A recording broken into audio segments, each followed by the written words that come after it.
Capítulo 17. 23 de mayo de 1893. No lo había hecho demasiado mal, considerando el demoníaco camisón que ella llevaba. El golpe de deseo había sido explosivo, el golpe de rabia, casi inexistente. Debo de estar ablandándome con la edad, se dijo. Recordaba la cólera justificada que lo abrazaba cuando ella irrumpía en su pequeño piso de París, y luego dejaba caer su larga capa para revelar unas prendas mínimas y provocativas que habrían hecho que el marqués de Sade dejara caer el látigo, estupefacto. El ultraje. El que ella creyera que él iba a permitir que su pene controlara su mente, que si conseguía llevárselo a la cama todo quedaría perdonado, era para él un insulto. Había disfrutado, con una alegría sombría, empujándola físicamente al rellano y cerrándole la puerta en las narices. Pero ese disfrute depravado nunca duraba mucho tiempo. Por encima de los fuertes latidos de su corazón y su entrecortada respiración, se esforzaba por oír cada uno de los pasos solitarios y resonantes que ella daba al descender la escalera. Cuando ella salía a la calle, él ya estaba junto a la ventana de su minúscula y oscura salle de Séjour. Ella miraba hacia arriba, con un rostro lleno de rabia adolescente y desconcertado dolor, su persona encogida y pequeña a la luz de las farolas. Y siempre algo dentro de él se rompía. La noche que contrató a Mademoiselle Flandin fue la peor. ¿Qué le dijo a Gigi justo antes de cerrarle la puerta en la cara? No te ofrezcas tan barata si quieres conseguirme. Vete a casa. Si quiero algo de ti, ya sé dónde encontrarte. Entonces corrió a la ventana para verla salir, pero tuvo que esperar más de una hora, con la ira degenerando en una ansiedad corrosiva. Sin embargo, su orgullo le impidió ceder, salir a buscarla y asegurarse de que no se había caído por la escalera. Al final, ella apareció en la acera, con la cabeza gacha, los hombros encorvados, y como una maltrecha prostituta. No levantó la vista hacia su ventana mientras se alejaba, ella y su sombra cada vez más alargada. 3 días después se enteró de que había hecho las maletas y había vuelto a Inglaterra. Con qué facilidad renunciaba. Se emborrachó por primera vez en su vida, una experiencia espantosa, que no repetiría hasta 2 años después, el día en que supo que ella había tenido un aborto unas semanas después de su boda. Volvió a mirar la hora. 14 horas y 55 minutos antes de poder tenerla de nuevo. Alguien lo llamó por su título. Miró alrededor y vio a una mujer que lo saludaba desde lo alto de una elegante victoria que conducía ella misma. Llevaba un traje de mañana de color gris perla y un sombrero a conjunto sobre su pelo castaño oscuro. Lady Brentwood. Alzó la mano y devolvió el saludo. Se estrecharon las manos cuando él condujo su caballo hasta ponerlo al trote junto al carruaje. Se levanta muy temprano, Lord Tremaine, dijo Lady Brentwood. Prefiero el parque cuando todavía tiene la niebla de la mañana en las ramas. ¿Lord Brentwood está bien? Ha estado muy bien desde la última vez que lo vio usted ayer por la tarde. Unos toques de malicia aderezaban su respuesta. Parecía que Lord Brentwood no se había casado con una belleza de cabeza hueca. Supuso que era lo mejor que Brentwood había conseguido después de Gigi. ¿Y Milady Tremaine? Tan saludable, en contra de la moda, como siempre, por lo que pude observar anoche. Dejó pasar un momento, durante el cual Lady Brentwood lo miró sorprendida, antes de añadir, durante la cena. ¿Aprovechó también la oportunidad para observar las estrellas anoche? El cielo estaba cuajado de ellas. Le costó un segundo recordar la irreflexiva afirmación de que era todo un astrónomo aficionado que había hecho la noche en que le presentaron a los Brentwood. Me temo que soy más bien un entusiasta de sillón. La mayor parte de la sociedad no tiene, hasta hoy, ni la más ligera idea sobre cuál es el campo de estudio de Lord Brentwood. Me avergüenza confesar que yo misma no tenía ni idea de sus intereses científicos hasta bastante después de casarnos. ¿Cómo conoció sus publicaciones, milord, si no le molesta mi curiosidad? ¿Cómo? Mi hija no ha vuelto a ser ella misma desde su desdichado aborto en marzo, hace 2 años. Pero su reciente amistad con Lord Brentwood ha tenido un efecto muy saludable en ella, recordó. Leo trabajos científicos y técnicos de forma habitual, tanto para satisfacer mi interés como para mantenerme al día de los últimos avances.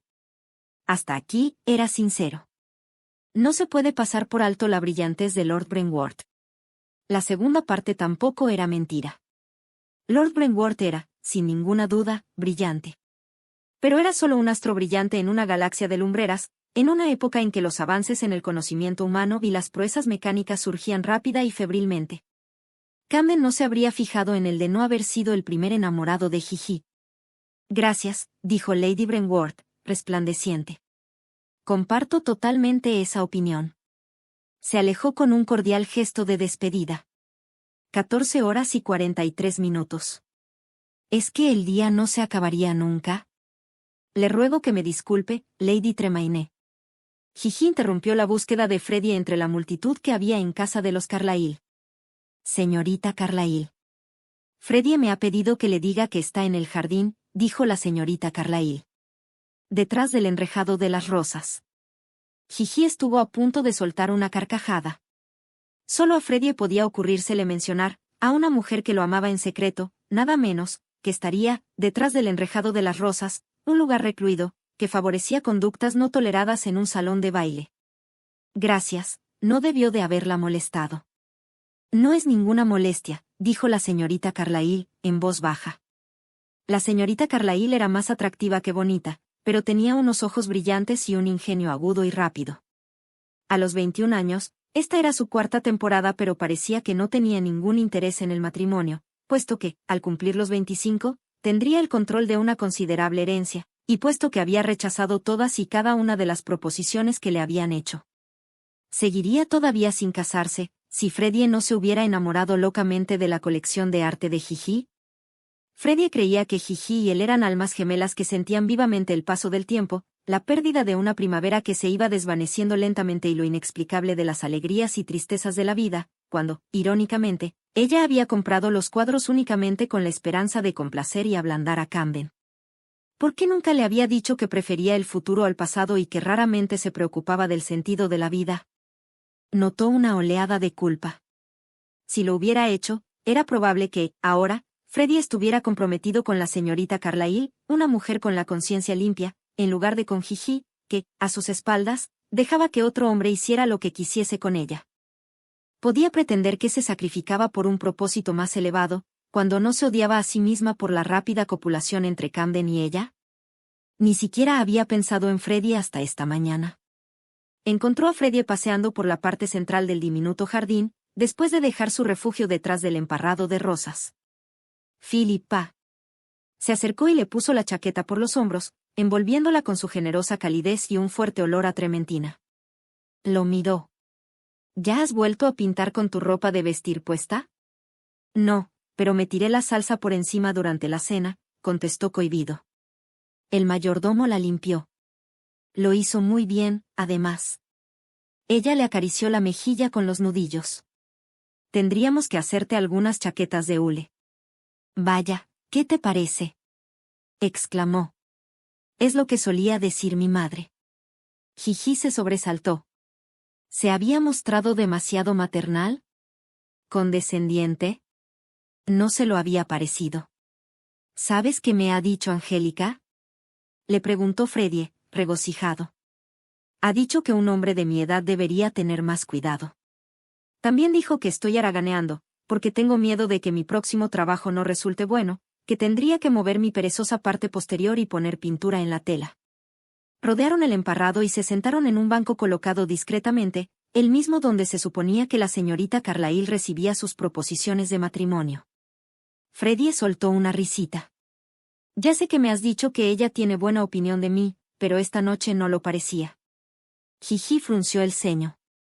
El único cuadro que Freddie había acabado en el 92 estaba colgado en sus aposentos. Siempre le preguntaba por el progreso que iba haciendo en su siguiente obra, pero nunca había prestado mucha atención a su creatividad, considerándola poco más que un entretenimiento, una diversión propia de un caballero. La señorita Carlyle tenía una opinión diferente. Veía a Freddie de una manera diferente. A Gigi le satisfacía consentir la distracción y las vacilaciones artísticas de Freddie, mientras la adorara, no le importaba que holgazaneara en la chaise longue y comiera bombones desde que salía hasta que se ponía el sol. Pero la señorita Carlyle veía un diamante en bruto, un hombre que podía convertirse en algo importante, solo con que hiciera el esfuerzo necesario. ¿El afecto de Gigi por Freddie era más puro o más interesado? Y lo más importante, ¿preferiría Freddie haber hecho algo con su talento? Freddie apoyó su cabeza en el hombro de ella y permanecieron en silencio, respirando el aire húmedo, impregnado del olor dulce de la madreselva. Siempre se había sentido en paz cuando estaban así, él apoyado en su hombro mientras ella le pasaba los dedos por entre sus finos cabellos. Pero hoy no conseguía sentir esa tranquilidad. ¿Tenía razón Camden? ¿La adulación de Freddie estaba construida sobre supuestos falsos? Negó con la cabeza. No volvería a pensar en su esposo mientras estaba con su amado. Lord Tremaine fue muy generoso conmigo ayer, suspiró Freddie, haciendo pedazo su resolución. Podía haberme insultado de 1000 maneras, y yo lo habría soportado. Gigi también suspiró. Camden no había recibido más que elogios desde que había vuelto. Se decía que poseía el refinamiento de un auténtico aristócrata y la elegancia de un cortesano del Renacimiento. Ciertamente, no le perjudicaba el aspecto que tenía. Si se quedaba en Inglaterra mucho más tiempo, Félix Brentwood tendría que cederle su título honorario de caballero ideal. Quería advertir a Freddie contra Camden. Pero, ¿qué podía decir? En la versión oficial de su historia, que Freddie aceptaba a pies juntillas, Camden y ella habían acordado vivir separados desde el inicio de su matrimonio. No podía pronunciar una palabra contra Camden sin delatarse. Sí, fue muy considerado por su parte, murmuró. Y luego, por la noche, vino a casa, me sujetó contra el poste de la cama y me la metió, querido Freddie. Pero, ¿estás segura de que aceptará el divorcio? Preguntó Freddie, con el desconcierto inocente de un niño cuando le dicen por vez primera que el mundo es redondo. Gigi se tensó de inmediato. ¿Por qué no habría de hacerlo? Lo dijo él mismo. Es solo que, Freddie vaciló. No me hagas caso. Probablemente es que todavía estoy aturullado, eso es todo. Se apartó de él para poder hablar cara a cara. ¿Dijo o hizo algo? No debes dejar que te intimide. No, nada de eso. Fue todo un caballero. Pero me hizo preguntas. Me puso a prueba, si quieres. Y yo, bueno, no lo sé. No pude entenderlo bien del todo. Pero me pareció, y no es que acierte con frecuencia, me pareció que no le gustaba la idea de dejarte ir. Gigi negó con la cabeza. Aquello estaba tan lejos de cómo ella percibía la realidad que no tenía más remedio que negarlo. Nadie se alegra nunca de un divorcio. No creo que lamente devolverme la libertad. Sencillamente, le molesta que no haya podido dejar las cosas como estaban y se haya atrevido a interrumpir su ordenada vida por la indigna causa de mi propia felicidad. En cualquier caso, me ha dado su palabra. 1 año, y seré libre de hacer lo que quiera. 1 año desde anoche. Todavía no podía pensar en ello sin sentir que se sumergía en un vergonzoso ardor sexual. Amén, dijo Freddie, fervientemente. Seguro que tienes razón. Siempre la tienes. Cuando te mira, solo ve el halo que ha creado a tu alrededor, recordó ella. Creo que deberíamos volver al salón de baile, dijo, con bastante brusquedad. La gente empezará a hablar, y no queremos que lo hagan, ¿verdad? Freddie negó con la cabeza, servicial. No, por supuesto que no. Deseo que, por una vez, la cogiera por los hombros, mandara al infierno a toda la gente que había en el salón y la besara como si el mundo entero estuviera en llamas. Todo era culpa de Camden. Antes de que él llegara, había sido absolutamente feliz con Freddie. Se levantó, besó levemente a Freddie en la frente, y se recogió la falda para marcharse. No te hará ningún daño prestar atención a la señorita Carlyle. Reanuda el trabajo de tarde en el parque. Me gustaría que me lo regalaras por mi cumpleaños. La fiesta al aire libre estaba muy animada. Sobre el fondo de una profusión de tulipanes rojos y junquillos amarillos, había un desfile caleidoscópico de mujeres, con los bordes de sus faldas de color marfil borrosos como un recuerdo lejano. En medio de aquel torbellino de colores, un oasis de calma. Un hombre sentado, solo, a una pequeña mesa, con la mejilla apoyada en la mano y la mirada cautiva en alguien que quedaba fuera del marco del cuadro. Lord Frederick era un pintor mucho más vivido y con más talento de lo que Camden había supuesto. El cuadro irradiaba calidez, inmediatez y una encantadora nostalgia. Hombre enamorado, decía la pequeña placa en la parte inferior del marco. Hombre enamorado. En casa de su hermana Claudia en Copenhague había una fotografía enmarcada de Camden, tomada el día después de Año Nuevo en 1883. Estaba esperando a que su madre y Claudia acabaran de acicalarse para que les tomaran una fotografía de familia, y el fotógrafo lo había captado en una pose casi idéntica a la del hombre enamorado de Lord Frederick, soñando despierto en un sillón, con la cabeza apoyada en la mano, sonriendo, mirando a alguien que quedaba fuera del campo de la cámara. Estaba mirando por la ventana, en dirección a Briarmeadow, pensando en ella. La fotografía seguía siendo la favorita de Claudia, pese a todo, sus esfuerzos por conseguir que se deshiciera de ella. Me gusta mirarla, insistía. Echo de menos como eras entonces. Algunos días, también él lo echaba de menos. El optimismo, la embriaguez, la sensación de flotar en el aire. Ahora sabía perfectamente bien que todo se había basado en una mentira, que había pagado por aquellas semanas de felicidad desbordante no volviendo a ser capaz de sentir nada como aquello nunca más, y seguía echándolo de menos. Es posible que se divorciara de ella, pero nunca se libraría de ella. La salita de Gigi estaba a oscuras, pero salía luz de su dormitorio, proyectando un triángulo, largo y estrecho, del color de viejas monedas de oro, siguiendo el ángulo de la puerta, que había quedado ligeramente entreabierta.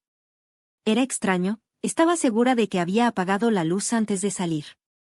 Cuando entró en su habitación, descubrió que la luz procedía de los aposentos de Camden. La puerta que comunicaba las dos estancias estaba abierta de par en par. Pero su habitación, aunque con la luz encendida, parecía vacía, con la cama sin deshacer. El corazón se le aceleró. Deliberadamente, había vuelto muy tarde para evitar que se repitiera lo de la noche anterior. Seguramente, él no se molestaría en esperarla despierto cuando todavía disponía de 363 noches para fecundarla. Pero, ¿dónde estaba? ¿Se había quedado dormido en el sillón? ¿Estaba fuera de la ciudad, en algún sitio, buscando sus propias diversiones? Pero, ¿a ella qué le importaba lo que hiciera en su tiempo libre? Se limitaría a cerrar la puerta, sin hacer ningún ruido, y se iría a la cama. Sin embargo, lo que hizo fue entrar en el dormitorio de Camden. Al ver la habitación completamente restaurada, se le hizo un nudo en la garganta. La retrotrajo al tiempo en que se dejaba caer en su cama y lloraba ante la injusticia de la vida. El día que vació sus aposentos fue el día en que tomó las riendas de su vida.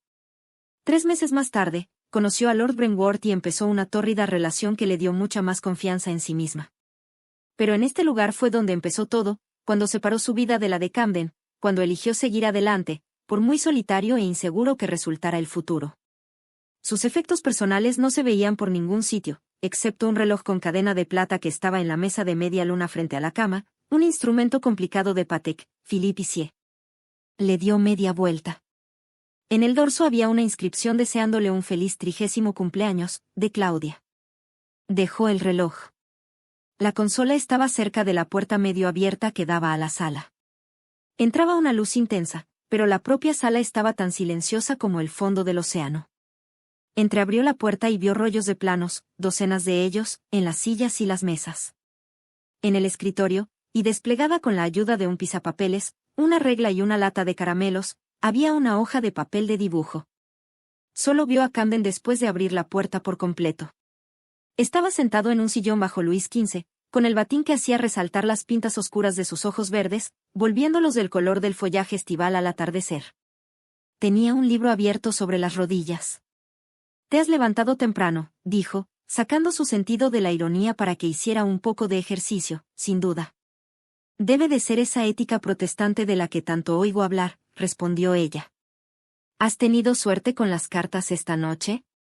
Su mirada se sumergió en el escote de su vestido. Diría que sí.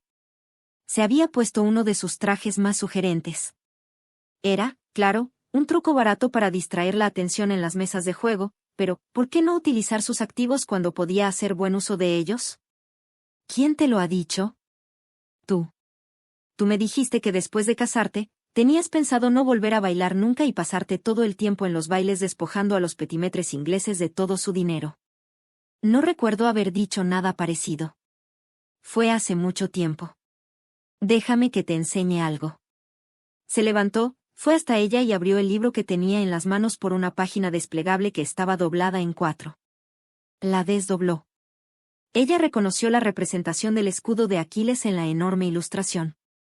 La señora Rowland adoraba el canto 18 de la Ilíada y muchas noches, de niña, Gigi se había quedado dormida escuchando la descripción del gran escudo que Hefesto había forjado para Aquiles, una maravilla con 5 capas, que mostraba una ciudad en paz y una ciudad en guerra, además de casi todas las actividades humanas bajo el sol, todo rodeado por el poderoso río Océano.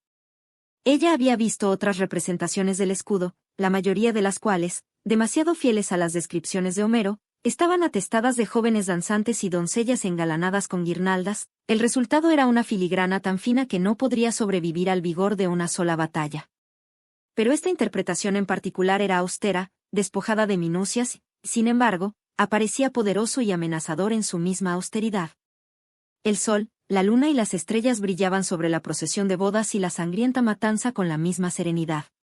«Es la oeuvre del hombre con el que a tu madre le gustaría que te casaras», dijo Camden mientras volvía a doblar la página. «Si no puedes quedarte conmigo». Gigi se sorprendió tanto que cogió el libro de manos de Camden y miró el lomo. 11 años ante Ilión. Estudio de la geografía, la logística y la vida cotidiana de la guerra de Troya, por L. H. Perrin. El apellido de familia de los duques de Perrin era Fitzwilliam, pero la costumbre era que un lord firmara con su título. «Qué curioso». Le devolvió el libro. Camden lo dejó a un lado. «Ya que estás aquí, echa una mirada a mis diseños». No había hecho nada para indicar el más leve interés sexual por ella. Sin embargo, el vello de la nuca se le puso de punta de repente. «¿Por qué tendría que verlos?» «Para que sepas a quién culpar cuando Inglaterra pierda la próxima regata de la Copa América». Se quedó consternada, pese a sus preocupaciones. «¿Ayudas al equipo americano?» Unos 40 años antes, un velero americano había competido con 14 yates del Royal Yacht Squadron alrededor de la isla de Wight y los había vencido por 20 rotundos minutos. Según la leyenda, la reina, que contemplaba la regata, preguntó en un momento dado quién iba segundo y la respuesta que le dieron fue: «Majestad, no hay segundo». Desde entonces, las agrupaciones inglesas habían tratado de vencer a los americanos y arrebatarles la copa. Sin éxito. «Ayudo al Club de Vela de Nueva York, del cual soy miembro», respondió. Se adelantó hasta el escritorio y miró hacia atrás, esperándola. La luz de la lámpara de pie, junto a él, le acariciaba el pelo, iluminando sus mechones aclarados por el sol. Su expresión era amable y paciente, demasiado amable, demasiado paciente. Notó cómo la gravedad tiraba de sus pies. Solo su negativa a mostrar cualquier debilidad la obligó a moverse, un pesado talón cada vez, hasta llegar junto al escritorio. Cuando se inclinó para examinar el diseño, él se puso detrás de ella. «En estos momentos, no es más que un boceto», dijo. Habló muy cerca de su oreja. Un filamento de placer la recorrió zigzagueando, agudo y debilitador. Notó cómo su mano le apartaba unos mechones de pelo que se habían escapado del moño bajo. Luego los dedos se detuvieron en la nuca. «Ya veo», respondió, con voz tensa. «Puedo hacer el dibujo a escala, detallado, yo mismo», murmuró él, desabrochándole el botón superior del traje. «Pero en la actualidad casi siempre le pido a un delineante que lo haga por mí». Gigi miraba los diseños. En el centro había un yate, tal como aparecería en el mar, con las velas totalmente desplegadas. A un lado, había dibujado una sección transversal del casco y una vista de la nave en el dique seco. Pasó el brazo alrededor de ella, y señaló una protuberancia alargada y estrecha que salía de la quilla hacia la mitad de la eslora mientras su otra mano iba librando los botones de sus amarras, fácilmente, lánguidamente y con demasiada rapidez. «Espero que la orza le dé mayor estabilidad lateral», dijo como si se estuviera dirigiendo a un grupo de estudiantes de ingeniería, al tiempo que le abría el vestido hasta las caderas. «Es preciso que el velero navegue tan alto como sea posible, para aumentar la velocidad del casco. Pero un barco que apenas esté dentro del agua, se volcará con mucha más facilidad». «¿Has volcado muchos barcos últimamente?», preguntó, esperando que su voz resumara la suficiente acidez. «No, desde hace tiempo. Pero una vez sí que lo hice. Fue el primer yate que tuve. Trabajé en el diseño durante años, lo construí con mis propias manos y volcó cuando solo llevaba 2 millas de su primer viaje». Le bajó el vestido por los hombros, liberándole los brazos del corpiño, con un toque tan leve como la primera brisa del verano. «Me estuvo bien empleado por llamarla marquesa». A Gigi le dio un vuelco el corazón. ¿Había dado su nombre a su primer yate? ¿Cómo te dio por hacer algo así? ¿Olvidaste que no me podía soportar? Me dijeron que tenía que ponerle al barco el nombre de mi esposa o el de mi amante, dijo mientras el vestido caía al suelo, formando un montón de satén y tul de color cobrizo. Lo remolqué a puerto, lo reconstruí desde el principio, lo rebauticé como Amante y, desde entonces, navega estupendamente, es uno de los veleros de regatas más rápidos del Atlántico. ¿Sabes? Susurró, aflojándole las cintas del corsé y quitándoselo por la cabeza. Causas problemas incluso a 5.000 kilómetros de distancia. ¿Verdaderamente, es que no hay un lugar más bajo al que pueda caer? Preguntó, sarcástica, mientras se aferraba al escritorio. Las enaguas se deslizaron para unirse al vestido. La despojó fácilmente de la camisa y cuando la rozaba, sin querer, la piel le hervía.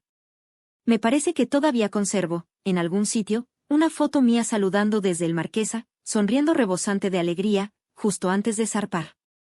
Habría preferido verte en el helado Atlántico. Me habría encantado pasar justo a tu lado y no rescatarte del agua. Él replicó despojándola de los culottes y atrapando su cuerpo desnudo salvo por los guantes blancos de satén y las medias de seda blancas, entre su cuerpo y el borde del escritorio. Recorrió con las puntas de los dedos sus nalgas desnudas y se dirigió lenta, pero inexorablemente, hacia la unión de sus muslos. Ella cerró los ojos y se mordió el labio, pero se negó a apretar las piernas, pese a su nerviosismo. ¿Siempre estás tan húmeda?, preguntó, en un susurro. ¿O es solo por mí? Jiji quería decir algo mordaz, algo que hiriera su orgullo masculino tan completamente que nunca pudiera volver a regodearse. Pero lo único que pudo hacer fue reprimir el gemido de su garganta cuando él penetró lentamente dentro de ella. Su batín le acariciaba la espalda, frío y sedoso contra las ardientes sensaciones de su entrada. Se retiró y luego se hincó en su interior con una fuerza que la obligó a soltar una exclamación y la hizo levantarse sobre la punta de los pies. Él le hundió los dientes en el hombro. Nada doloroso, solo un mordisco fuerte para puntuar el deslizamiento ardiente y suave de su cuerpo en el de ella. No pudo sofocar un pequeño gemido.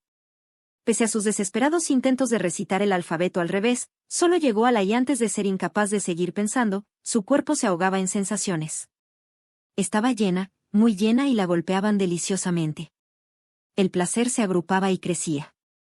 Se aferró con más fuerza al borde del escritorio, incapaz de comprender nada excepto la necesidad de extraer un placer cada vez mayor, más agudo y denso de su acoplamiento.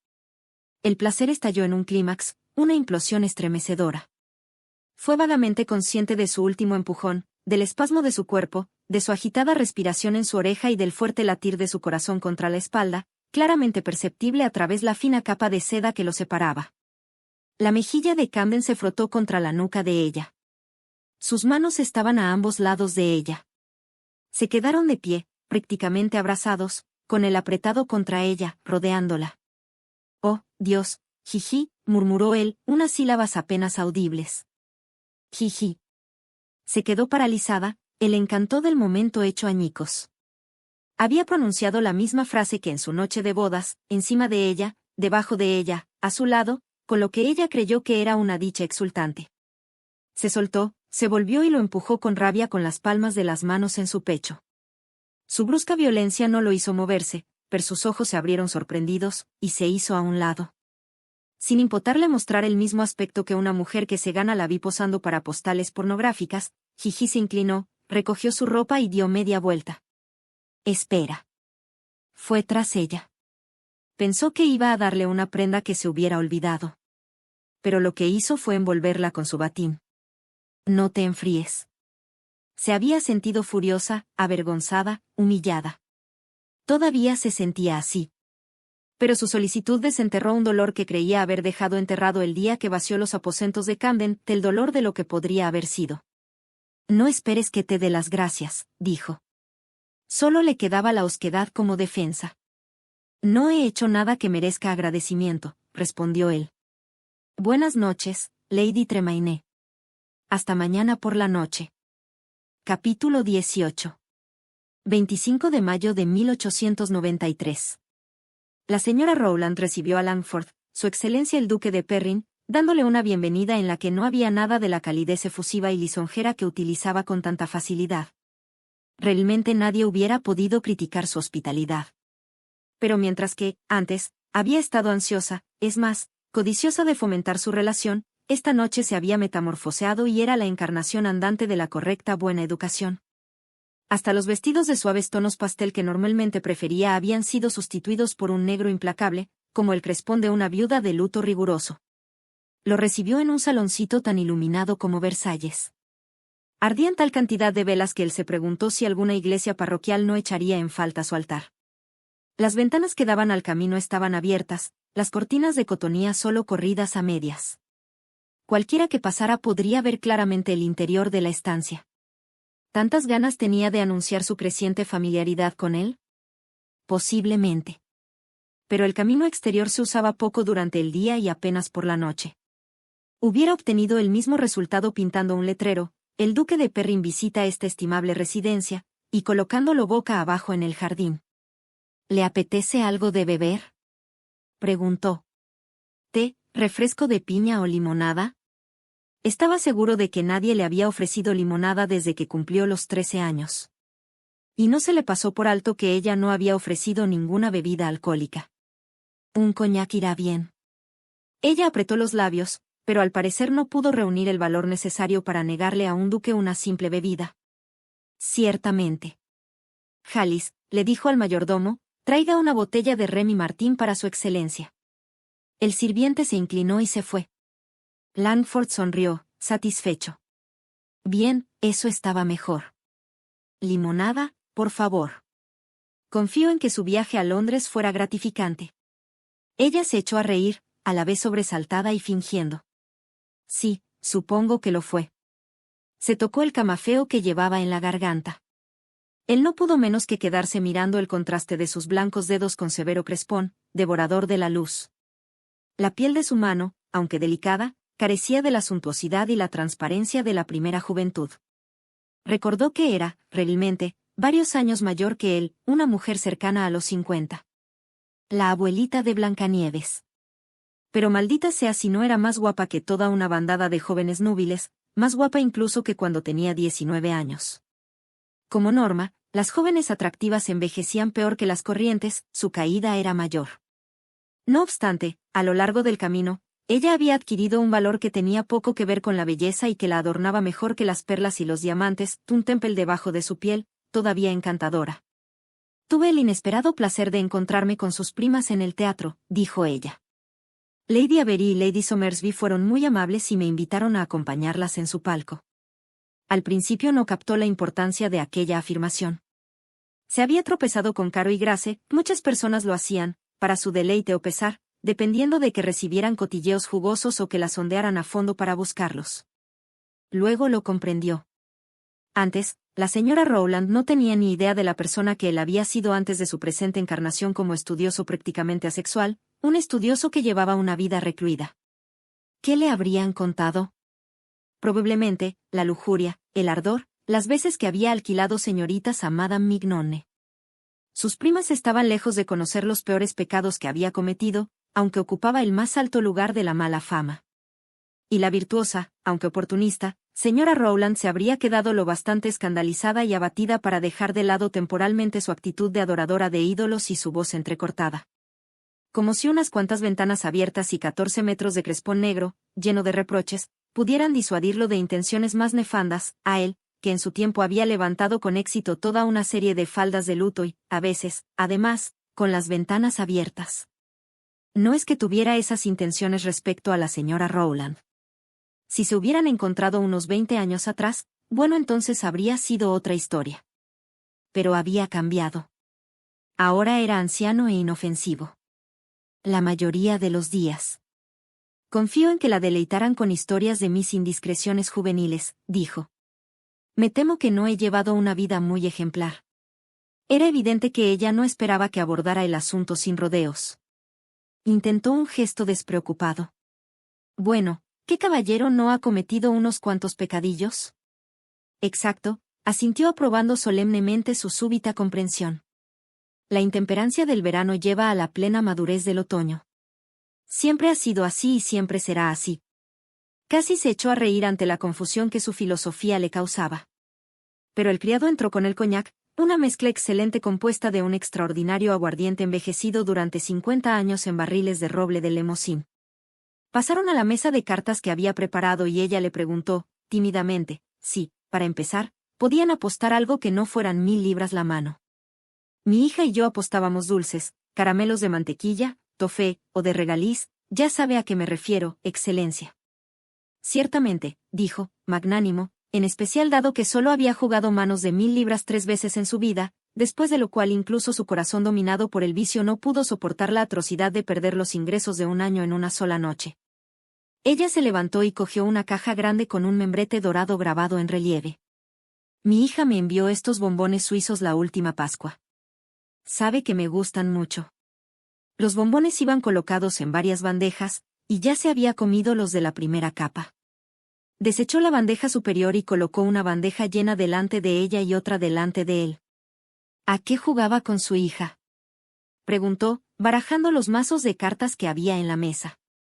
A los habituales juegos para dos, la básica, el 21, écarté. Es una jugadora de cartas excelente. Tengo muchas ganas de jugar con ella a las cartas cuando venga. La señora Rowland no respondió de inmediato. Estoy segura de que estará encantada. Parecía que aunque la señora Rowland podía vencer a un profesional de Drury Lane cuando se trataba de invenciones premeditadas, no era tan convincente cuando se trataba de mentir descaradamente de manera espontánea. Manejar a un esposo y prometido al mismo tiempo no era tarea pequeña. Entendía muy bien por qué Lady Tremaine se negaba a participar en los demenciales planes de su madre para añadir un tercer hombre a la ya explosiva mezcla. Pasaron unos momentos de silencio mientras repartía las cartas descubiertas. A lo mejor preferiría usted jugar unas manos con su esposo, dijo la señora Rowland. Ella no está segura todavía del camino que va a tomar, así que quizá venga él en su lugar. ¿Está casada?, preguntó él, fingiendo estar muy sorprendido. Sí, así es. Está casada con el heredero del duque de Fairford desde hace 10 años. El orgullo seguía animando su respuesta. El orgullo y una traza de desesperación. El primeras le cayó como llovido del cielo. Hizo un leve gesto negativo con la cabeza mientras recogía las cartas, las barajó y le tendió el mazo para que ella lo cortara. Me confieso desconcertado, señora Rowland. Cuando me recomendó a su hija, di por sentado que estaba libre y que su amable interés en mi persona tenía como objeto favorecer la amistad entre ella y yo. Ella se lo quedó mirando como si le hubiera pedido que se desnudara. Bueno, en cierto sentido, la estaba dejando desnuda. Tironeó del camafeo que llevaba, como si el cuello le apretara de mado. Excelencia, le aseguro que... La mera idea. Yo.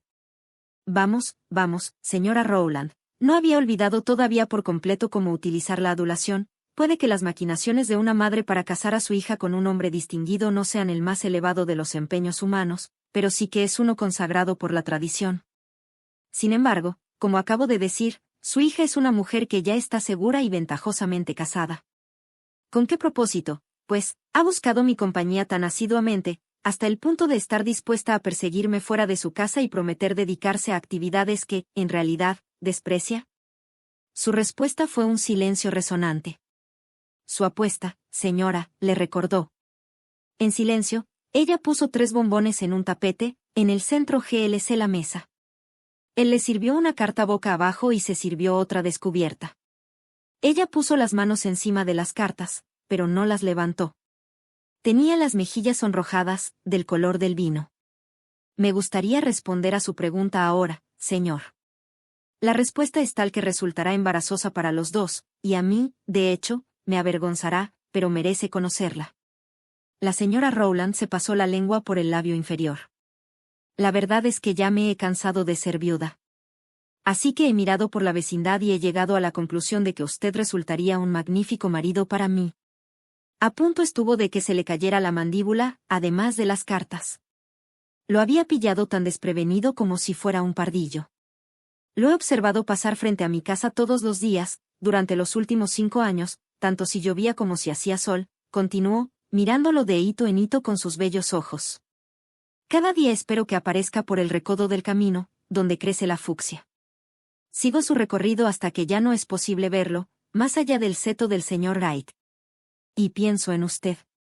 Él sabía que estaba mintiendo, con la misma certeza con que sabía que había habido algo entre la reina y su último lacayo, John Brown. Pero, por alguna razón, no podía impedir del todo que sus palabras lo afectaran. Le vinieron a la mente imágenes de la señora Rowland en la cama, por la noche, con el pelo y los pechos sueltos lamentándose de su soledad, deseando, necesitando, languideciendo por un hombre. Por él.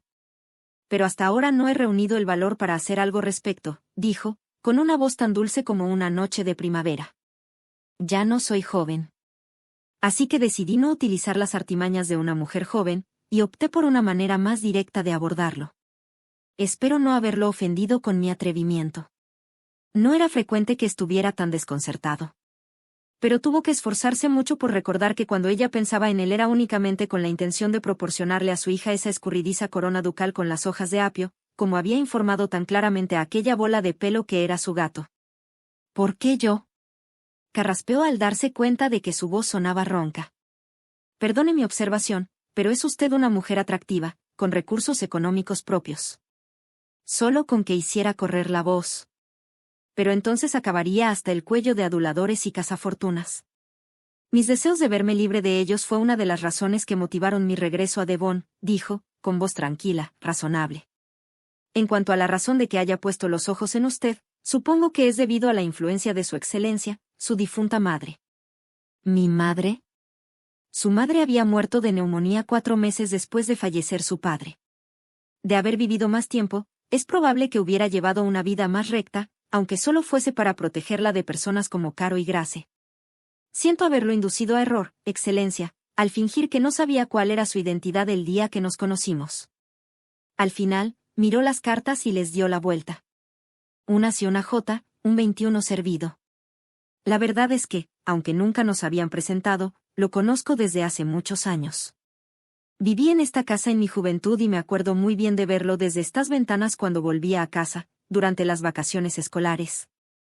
Él cogió las pinzas de azúcar que ella le ofrecía y le pagó 3 timbones de su bandeja. ¿Cómo conoció a mi madre? Cuando ayudé a organizar el bazar de beneficencia en el 71, ella era la presidenta honoraria. Me tomó simpatía y me invitó a tomar el té en Ludlow Court una vez a la semana.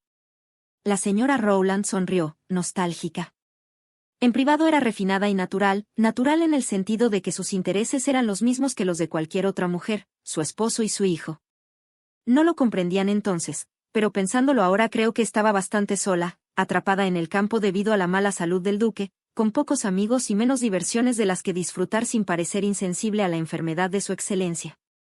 Él se la quedó mirando fijamente, ya no estaba seguro de si seguía inventando historias, pero deseaba desesperadamente que no fuera así.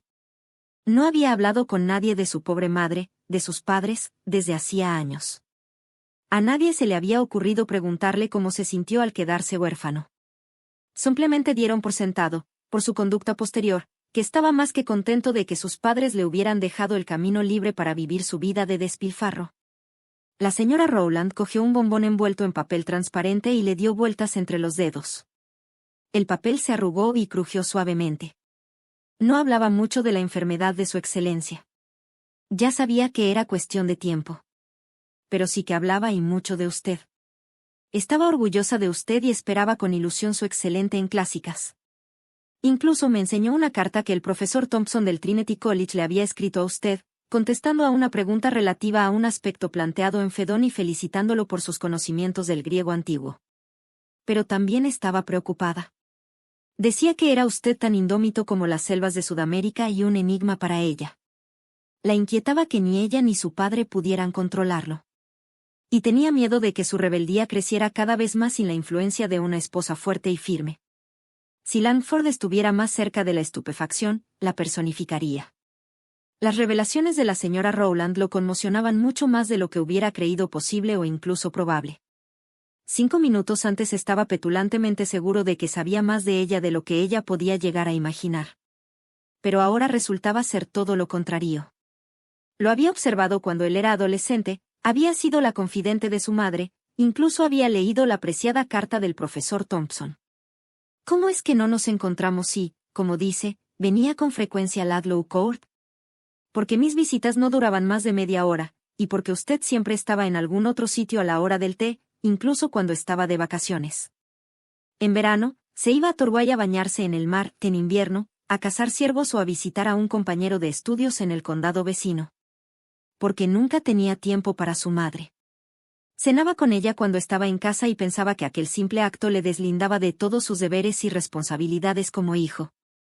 Como puede imaginar, mis conversaciones con una madre cariñosa dejaron una impresión positiva y duradera de su hijo, que ha llevado a mis actuales intenciones. Hasta que Lady Avery y Lady Somerville la abordaron y le informaron de los aspectos más sórdidos de mi pasado. En realidad, la primera en hablarme de ello fue mi hija, sonrió, irónica. ¿Lo desaprueba a usted? Pero yo creo que, quizá, tener una opinión de usted basándose solo en sus años de despilfarrador es tan sesgada e incompleta como otra forjada solo en lo que se sabe de usted antes y después de esos años. Cogió los bombones, los colocó en una pulcra pila delante de ella y recogió las cartas. Le toca apostar, Excelencia. Aunque comprendería perfectamente que no quisiera quedarse, ahora que me he revelado como una farsante y una intrigante. No, no solo se había revelado como una intrigante. Seguía siendo una intrigante. Seguía entretejiendo verdad y ficción para que su hija pudiera resurgir de las cenizas de su divorcio en un lugar socialmente más destacado que nunca. Sin embargo, algo la unía a él ahora. 30 años atrás, cuando la joven señora Rowland acompañaba respetuosamente a la difunta duquesa, él permanecía callado y de mal humor durante la cena, haciendo todo lo posible por no prestar atención a su madre. Apenas conoció a la mujer que le había dado la vida. Ni siquiera la muerte de su padre le había transmitido la necesidad apremiante de conocerla mejor. Ella era la que tenía salud. Había dado por sentado que estaría allí, retorciendo su pañuelo y mirando, desaprobando sus infracciones, durante décadas. Apostó 5 bombones. Por favor, reparta las cartas. Capítulo 19. 31 de mayo de 1893. Como puede ver, señor, tenemos vehículos excepcionales para satisfacer cualquiera de sus necesidades, dijo el nervudo escocés, propietario de Carruajes Adams, venta y alquiler. Es cierto, respondió Camden. Una mercancía excelente. Estaré fuera de la ciudad un par de días. Cuando vuelva, me decidiré por uno en particular. Muy bien, señor, contestó Adams. Concédanos el honor de llevarlo a casa en uno de nuestros mejores vehículos. Camden sonrió. Normalmente él también ofrecía salidas en yate, y algunos invitados que nunca habían considerado seriamente la posibilidad de ser dueños de un velero acababan encargándole uno antes de desembarcar. Por lo tanto, apreció la visión del negocio del escocés. Será un placer. Acompáñeme, por favor. Un suntuoso landó en negro y oro estaba ya enganchado a un tiro de 4 y listo para ponerse en marcha cuando ellos salieron, al patio. Ah, veo que la señora Creso está aquí hoy, dijo Adams, con un placer evidente. ¿Cómo dice? Preguntó Camden, seguro de haber oído mal el nombre. ¿La señora Creso? No pudo evitar imaginarse a una cachorrita con una correa de oro y un collar incrustado de diamantes. ¿Me disculpará un momento, señor Seybrook?, pidió. Se apresuró para ir a saludar a la mujer que estaba a punto de subir al carruaje. Varias vueltas de perlas idénticas caían por encima del torneado pecho. El resto de su cuerpo estaba envuelto en brocado ricamente bordado con hilos de oro. Debajo de su enorme y muy emplumado sombrero, el velo, que le llegaba hasta la barbilla, brillaba al sol con los diminutos diamantes cosidos en él. La mujer tenía el aspecto exacto que se esperaría de una señora Creso humana. Camden pensó, irónico, que tendría que preguntar a Gigi por qué ella, una de las mujeres más ricas de Inglaterra, raramente se vestía de acuerdo a su posición. Eso sería la próxima vez que la viera, claro. A la mañana siguiente de su último apareamiento, la noche del baile en casa de los Carlyle, le envió una nota lacónica, informándole de que no estaría disponible a fines de procreación durante los próximos 7 días. Y no la había visto desde entonces. Hoy era el 8º día. Adams se deshacía en atenciones con la señora Creso. Atenciones que ella recibía con una altiva condescendencia que a él, evidentemente, le encantaba. Al final, la ayudó a subir al carruaje abierto, se inclinó y volvió con Camden. Por lo general, no me gustan mucho las damas cortesanas, dijo. Pero esa tiene algo. Magnífica, ¿verdad? La magnífica señora cogió el perrito faldero que tenía en el lado opuesto de donde estaba Camden y se lo acercó a la cara. Magnífica de verdad, afirmó Camden, que había reconocido al perrito Gales. Jiji. ¿Qué estaba haciendo alquilando un coche en la empresa de Adams? ¿No tenía suficientes berlinas y birlochos propios? ¿Y por qué, de repente, iba vestida como la querida de un millonario americano?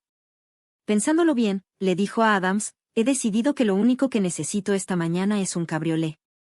El landó alquilado de Gigi se dirigió hacia el este, cruzó el puente de Westminster, pasó Lambeth y entró en Southwark.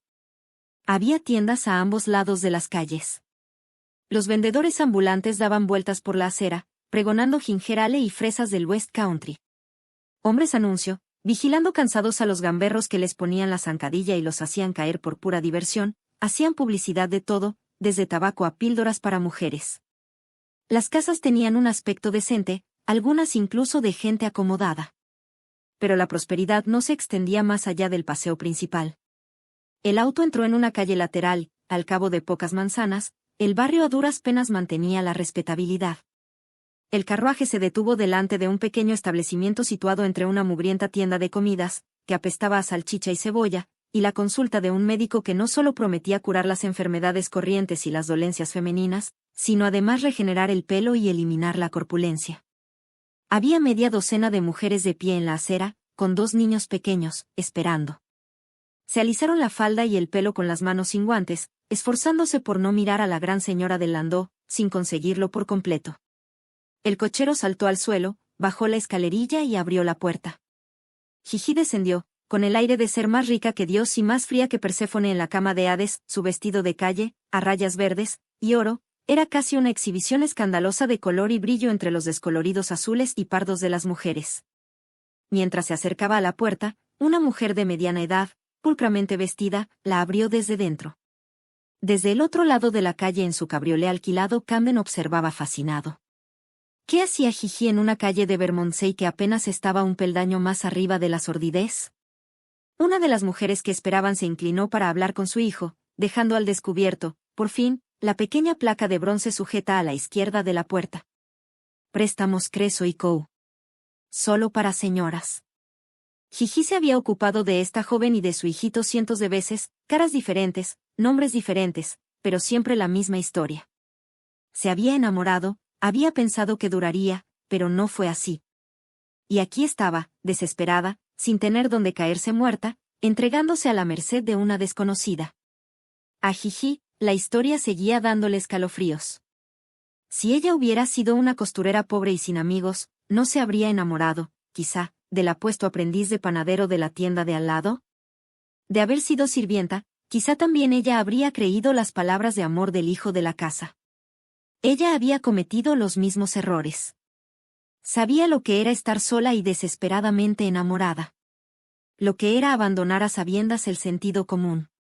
La señorita Schumacher era una prometedora aprendiza de florista en Cambridge cuando perdió la cabeza por un joven profesor que entraba, todas las mañanas, en la tienda de su patrona a comprar una flor para el ojal.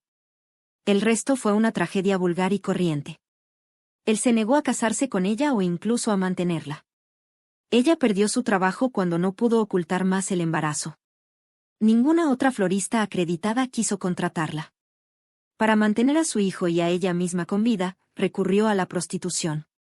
Parecía que sus plegarias habían sido escuchadas cuando la señorita Neeley, una compañera, aprendiza también de florista, le escribió ofreciéndole trabajo.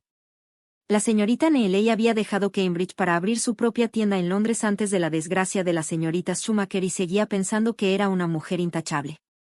La señorita Schumacher trabajó a las órdenes de Neeley durante 2 años, ahorrando hasta el último penique para el día en que pudiera abrir su propia tienda. Pero justo cuando creía que había dejado atrás su pasado, un buen día entró en la tienda el hermano de la señorita Neeley y la reconoció de sus días de prostituta callejera. El relato de la joven y difícil vida de la señorita Schumacher ocupaba toda una página escrita a máquina por el detective privado que Gigi tenía contratado para préstamos Creso. La señora Ramsay se ocupaba de las solicitantes que traían cartas con buenas referencias. Los casos irregulares venían a recaer en Gigi.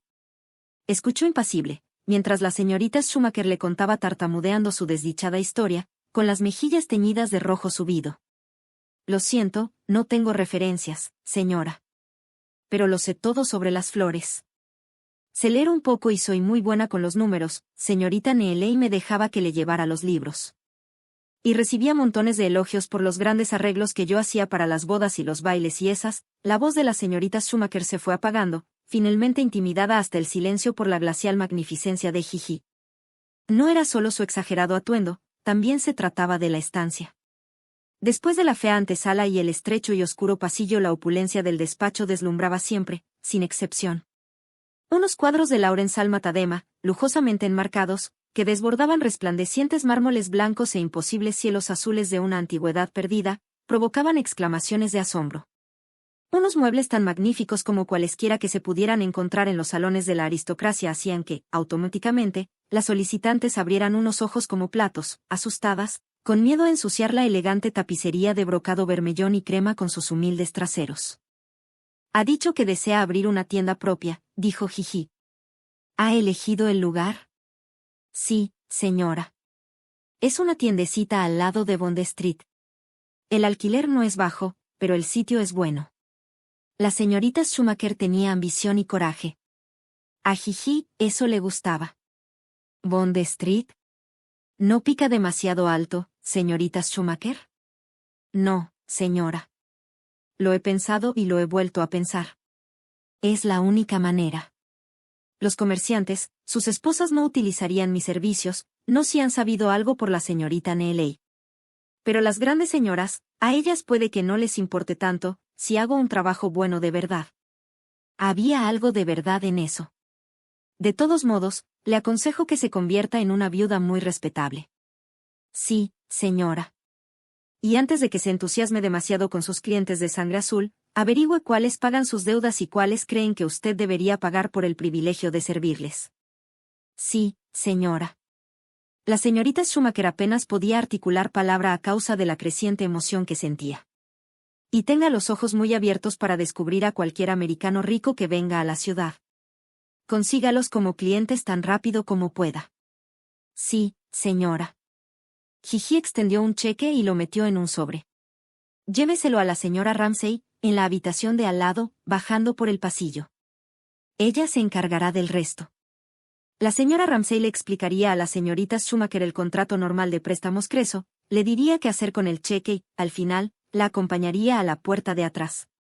Jiji no quería que las solicitantes compartieran su éxito unas con otras o que se supiera que concedía la enorme mayoría de las peticiones. «Oh, señora, gracias, señora». La señorita Schumacher hizo una reverencia tan profunda que a punto estuvo de caerse. «Más caramelos», vio con fuerza y de repente su hijo, que hasta entonces había estado totalmente callado. «Chitón». La señorita Schumacher sacó una bonita lata, la abrió y, rápidamente, metió un caramelo en la boca del niño. La cajita. Dios santo. De Demel de Viena. En el escritorio de Camden, justo al lado de donde Jiji puso la mano, había una idéntica a la última vez que él la había tomado. «¿De dónde ha sacado esa caja?», preguntó, con tono demasiado brusco.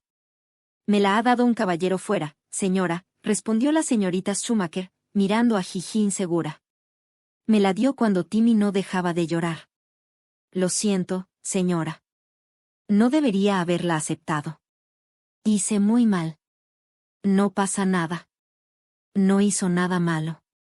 «Pero, señora». «La señora Ramsay la está esperando, señorita Schumacher». Jiji buscó por los alrededores, pero no había señales de Camden en ningún sitio cerca de préstamos Creso. Llevó el andó de vuelta a Adams y dejó que el escocés parara un coche que la llevó a casa de Madame Elise, donde permaneció 15 minutos eligiendo una tela para su nuevo chal antes de que llegara su propia berlina, que la había dejado allí 2 horas antes. Llegó a casa y encontró a Camden en su habitación, metiendo un montón de camisas en una bolsa de viaje. «¿Qué hacía siguiéndome?» «Curiosidad, mi querida señora Creso. Dio la casualidad de que estaba en el establecimiento de los carruajes cuando tú llegaste», dijo, sin mirarla, con una leve sonrisa en los labios. «Si tú me vieras vestido como el rey el día de la coronación, diciendo que era Lord dadivoso y dedicándome a un negocio misterioso, ¿qué habrías hecho?» «Me habría ocupado de mis propios asuntos», dijo ella, sin demasiada convicción. «Claro», murmuró él. «Pero no te preocupes, tu secreto está a salvo conmigo». «No es un secreto. Solo es anonimato». Las mujeres que vienen a préstamos Creso en busca de ayuda no son exactamente lo que esa gente de gran superioridad moral llamaría los pobres dignos de ayuda. No quiero tener que explicarle nada a nadie, eso es todo. Lo entiendo. No, no lo entiendes. ¿Qué podía entender el Señor poderoso y perfecto? Se trata de mujeres muy trabajadoras y emprendedoras que da la casualidad de que tienen un pasado no del todo intachable. Lo único que necesitan son unas cuantas libras para que puedan volver a empezar. ¿Cuánto dinero has prestado hoy? Jiji vaciló. ¿Esperaba una respuesta numérica? 65 libras. Camden enarcó las cejas. Una buena suma. ¿La señorita Schumacher recibió una parte? 10 libras. 10 libras era una suma importante de dinero. Normalmente las chicas que trabajaban cobraban solo 2 libras al mes. ¿Y la señorita Daten? 8 libras. La señorita Daten es una calígrafa excepcionalmente dotada. Tendrá un futuro seguro, si controla sus tendencias más destructivas. Camden colocó 3 corbatas en la bolsa y levantó la vista. ¿Solo basándote en sus palabras? Supongo que tampoco la señorita Daten tenía referencias. Tengo contratado a un detective privado. En 6 años, solo 3 mujeres no han pagado su deuda, y a una de ellas la atropelló carruaje. Admirable. No seas condescendiente, dijo enfurecida por su superficial comentario. Puede que Préstamos Creso opere fuera de los maíz convencionales, pero es legítimo y honorable. Duermo mejor por la noche gracias a eso. Abrochó la hebilla de la bolsa y se le acercó. Cálmate, dijo, poniéndole las manos sobre los hombros. Cuando ella se apartó bruscamente, dio un paso más hacia ella y le puso las palmas de las manos en las mejillas. Cálmate. Creo que lo que haces es admirable, de verdad. Me alegro de que alguien se acuerde de los olvidados. Y me alegro de que seas tú. No se habría quedado más sorprendida si le hubiera anunciado que la había propuesto como candidata a la santidad. Él dejó caer las manos y fue hasta la mesa de media luna para dar cuerda al reloj, pero las mejillas de Jiji siguieron ardiendo con la huella de su contacto. Solo quiero darle a alguien una segunda oportunidad, murmuró. Él nunca se la había dado a ella. Los dedos de Camden se detuvieron. La miró una vez, antes de seguir dando cuerda al reloj. No dijo nada. De repente, Jiji pensó que llevaba allí demasiado rato. Que había dicho demasiado. Bueno, será mejor que te dejes seguir con lo que hacías. Que tengas un buen viaje. Voy a Devon a cenar con tu madre y el duque de Perrin. El tren sale de Paddington dentro de 1 hora. Haz que te preparen un sándwich en la cocina. Puedes venir conmigo. Una docena de ideas le pasaron por la cabeza. La quería tener convenientemente cerca para poder seguir fecundándola, para que la señora Rowland no siguiera molestándolo con el divorcio, para que la cena con el duque resultara menos incómoda. Pero el estremecimiento de placer que le había producido su invitación se negaba a desaparecer. Ya le he dicho a mi madre que no iría, respondió. Dale una segunda oportunidad, dijo él, metiéndose el reloj en el bolsillo. Le gustaría. Capítulo 20. Copenhague, julio de 1888. A Camden le gustaba ser el tío favorito de sus sobrinos, ese visitante misterioso que aparecía de cuando en cuando y cuyas espectaculares llegadas se grababan en sus mentes, jóvenes e impresionables, como milagros y que hacían que lo recordaran siempre como una fuente inacabable de chocolate, juguetes divertidos y paseos a hombros. Habían tenido mal tiempo en el viaje en barco. El transatlántico atracó con 36 horas de retraso.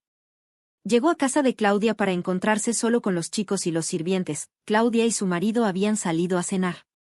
Hizo que le llevaran la cena a la habitación de los niños y se la tomó mientras Theodor, de 2 años y medio, parloteaba sentado en la silla a su lado y Hans, de 5 meses, se acurrucaba en sus rodillas. Theodor recibió su caleidoscopio con un enorme entusiasmo. Pero lo rompió al cuarto de hora. Se quedó mirando el desastre unos momentos y luego estalló en chillidos de inarticulada decepción.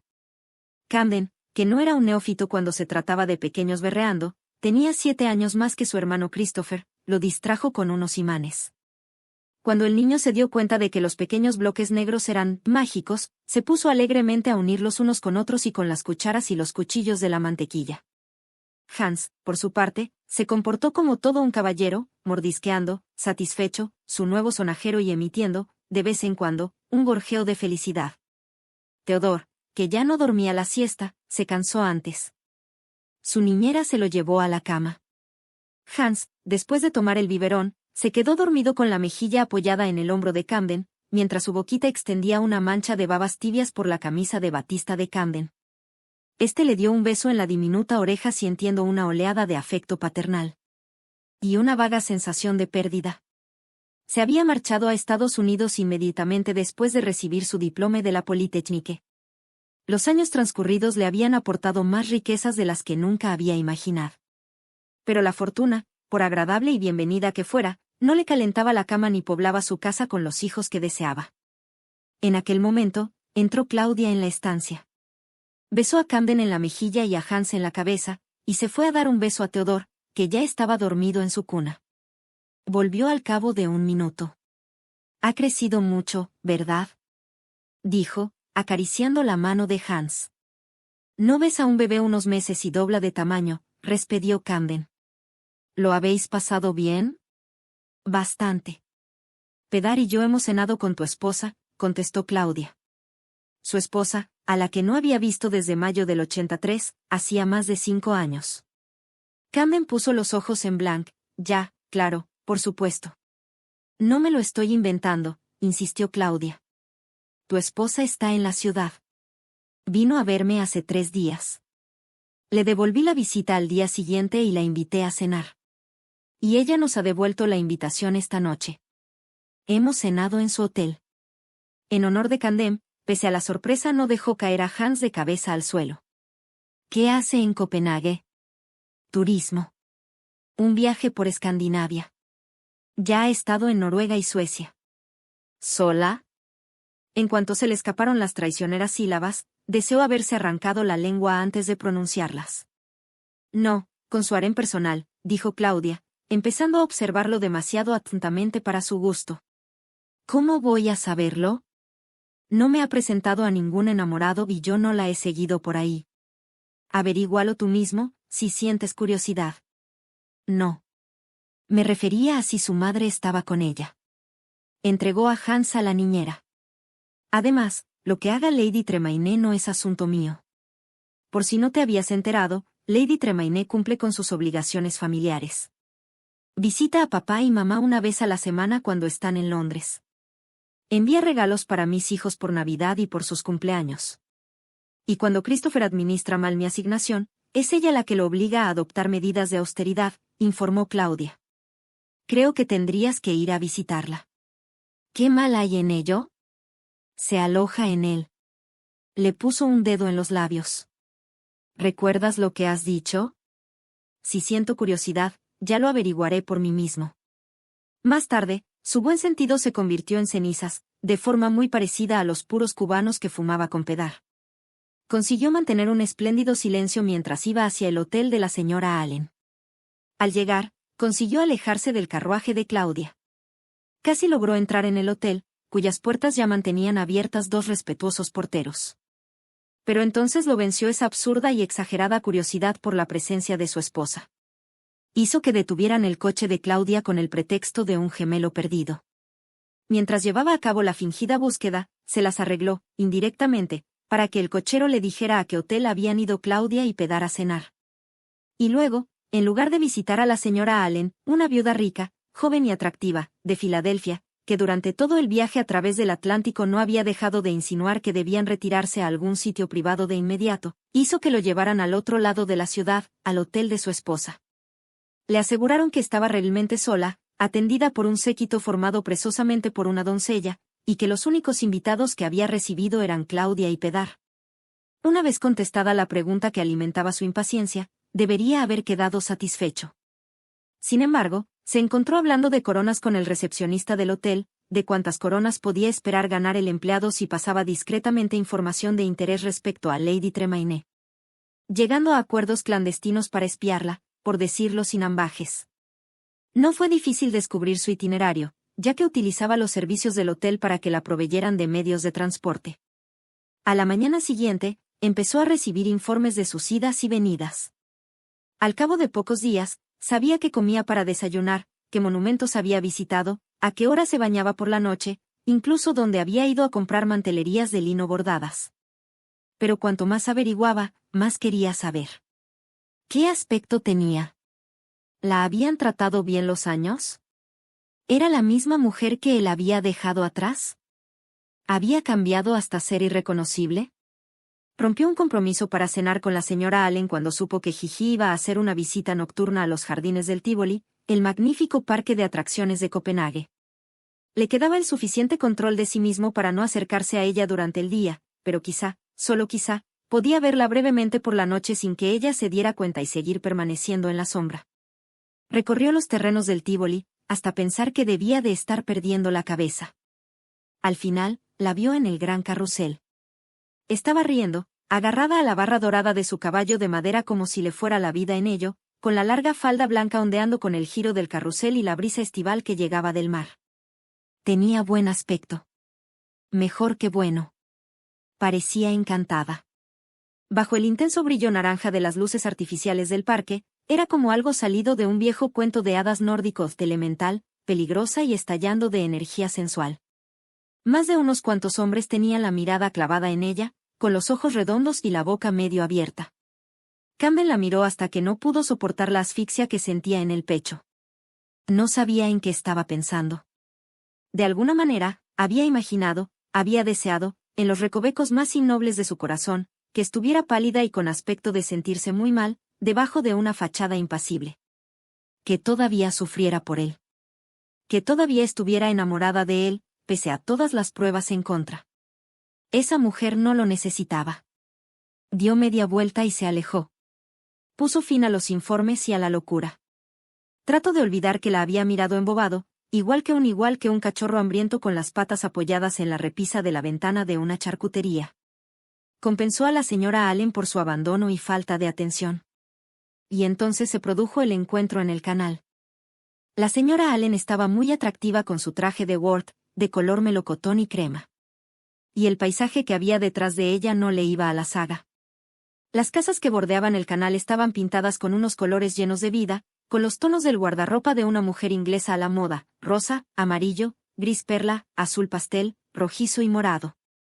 Cuando el sol se acercaba a su cenit, el canal centelleaba, con ondas de plata debajo de los barcos que surcaban las aguas. «¡Oh, Dios mío!», exclamó la señora Allen, agarrándose a su codo. «Mira allí». Apartó la vista de la exhibición de los modelos de barcos que había estado contemplando y miró en la dirección que ella le señalaba. Aquella ventana abierta en el segundo piso. ¿Ves al hombre y la mujer que hay dentro?, preguntó la señora Allen, con una risita. Amablemente, observó las ventanas de la orilla opuesta, hasta que sintió el peso de la mirada de alguien. Jiji. Estaba sentada en la proa de un barco de recreo, solo a un tiro de piedra, a la sombra de un parasol blanco, una turista diligente dispuesta a cosechar toda la belleza y el encanto que Copenhague tenía que ofrecer. Lo estudiaba con una concentración ansiosa, como si no consiguiera recordar quién era. Como si no quisiera recordarlo. Él tenía un aspecto diferente. El pelo le llegaba a la nuca y desde hacía 2 años llevaba barba. Sus miradas se encontraron. Ella se irguió de golpe en la silla. El parasol se le cayó de las manos, golpeando con un ruido metálico contra la cubierta. Se lo quedó mirando fijamente, con la cara pálida, la mirada angustiada. Nunca la había visto así, ni siquiera el día que la dejó.